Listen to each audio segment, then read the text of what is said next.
Bueno, una vez tenemos nuestra aplicación web o nuestra página web en un ambiente productivo, en este caso lo tenemos en un repositorio o en un servidor de GitHub que nos provee el servicio, valga la redundancia, de servidor donde está alojado el código. Ya nuestra compañera nos explicó el funcionamiento como tal de la página. En el documento está consignado en cada uno de estos ítems, y ahora vamos a examinar un poco en la parte del backend y lo que nos sirve como base de datos. Entonces tenemos un modelo donde el usuario, el primer actor es el usuario tiene que interactuar con un front que es el que ya vimos acá, la página que está servida y expuesta en internet.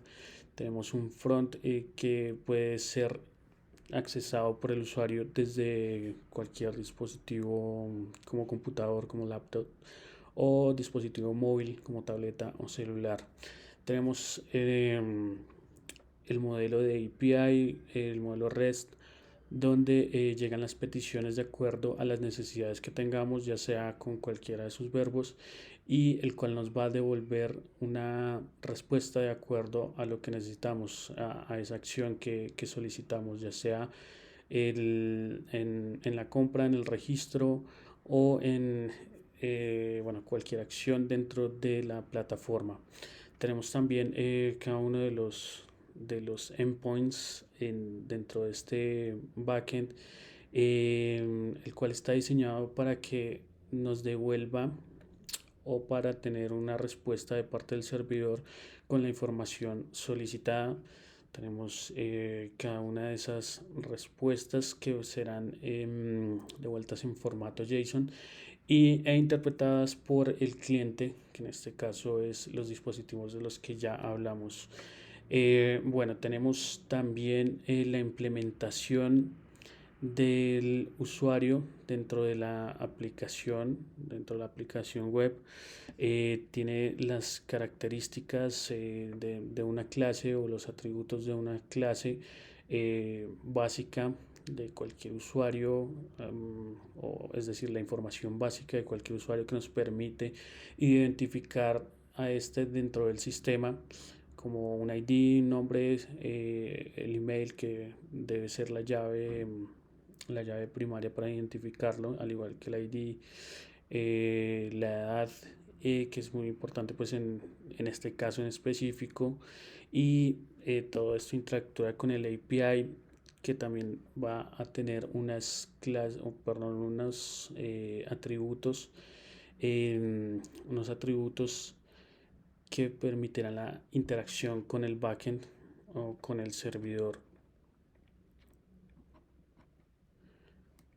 Bueno, entre los requerimientos del servicio, el front es quien define las posibilidades y la experiencia al navegar dentro de nuestra página, como ya nuestra compañera Luisa nos explicó hace unos momentos.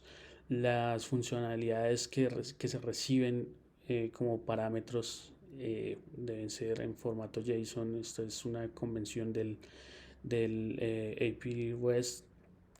Así que también el sistema debe permitir almacenar, mostrar datos relevantes, editar y eliminar datos, las acciones de las que ya hablamos en cada request en la interacción con el servidor.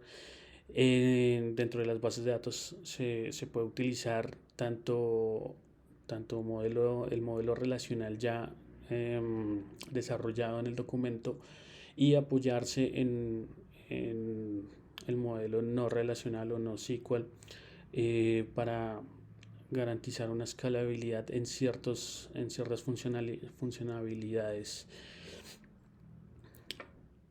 También tenemos la identificación de los recursos. En este caso, en los recursos, los actores tendrán una interacción dentro del sistema, en donde el actor principal es el usuario, como ya lo vimos hace un momento. Los juegos, que obviamente es la razón de ser de la plataforma y que se interpreta o se se interpreta dentro de su rol dentro del sistema como un elemento o como la interpretación de lo que se busca.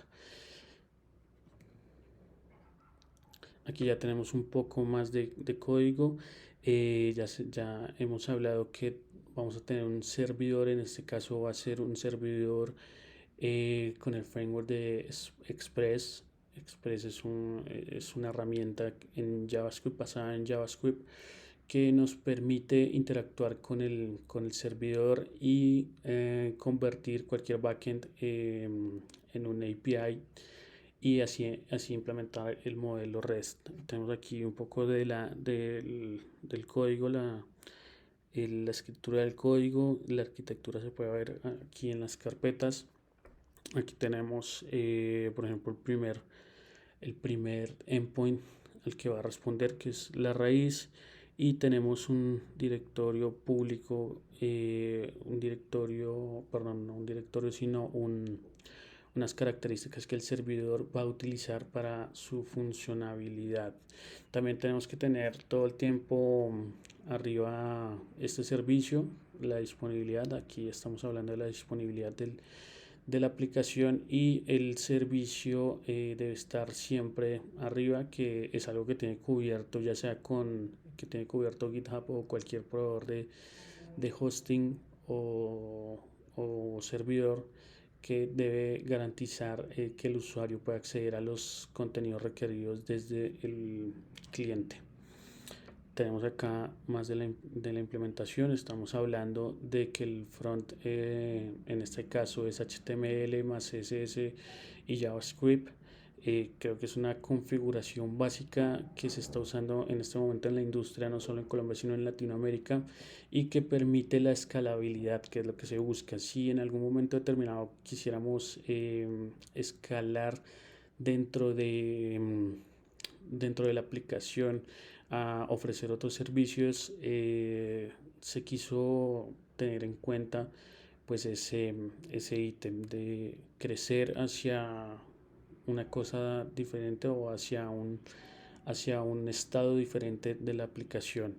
Entonces, acá en esta diapositiva se está implementando el servicio, se toman los datos que tenemos como respuesta de parte del backend y se pintan o se muestran en el lado del cliente.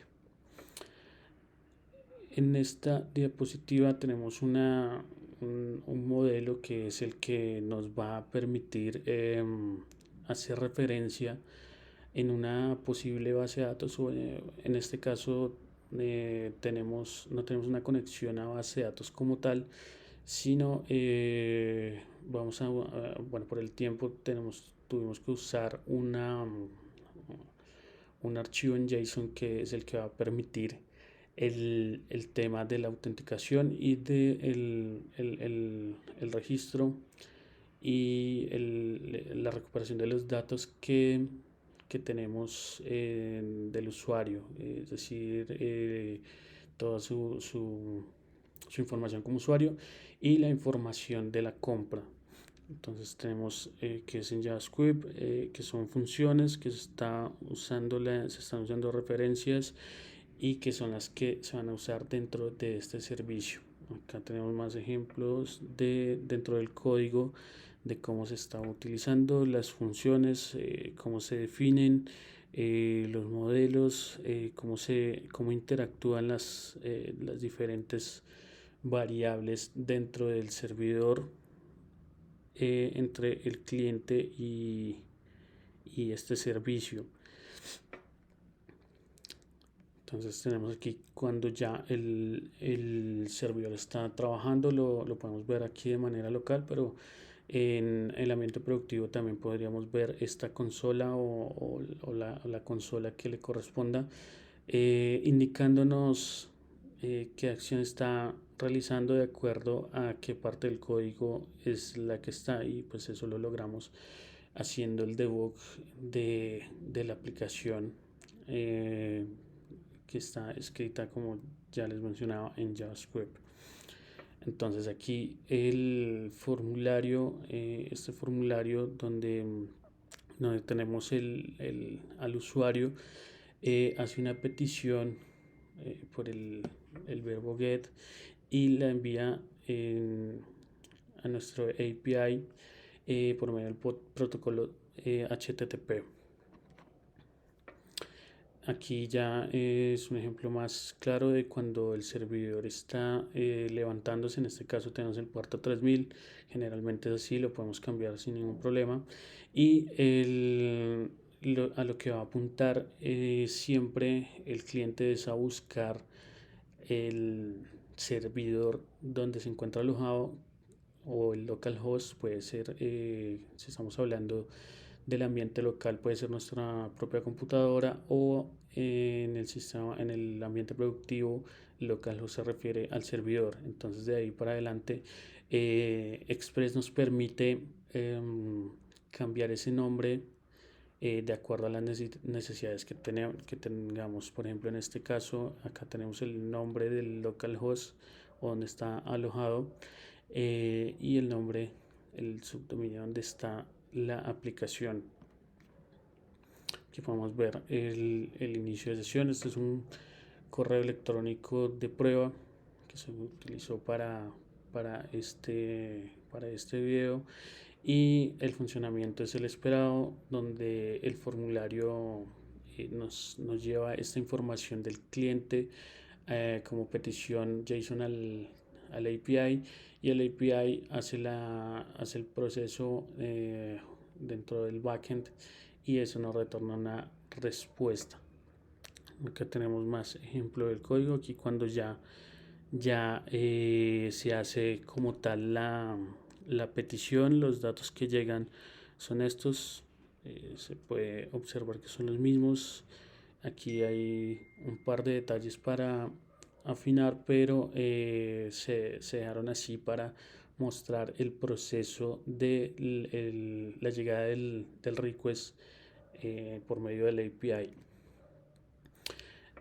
Una vez ya tenemos implementado como tal el servicio dentro del cliente, o que el cliente es capaz de hacer esa petición API, esa petición REST al API, tenemos la respuesta. La respuesta la podemos ver en las herramientas de cualquier navegador, de cualquier browser.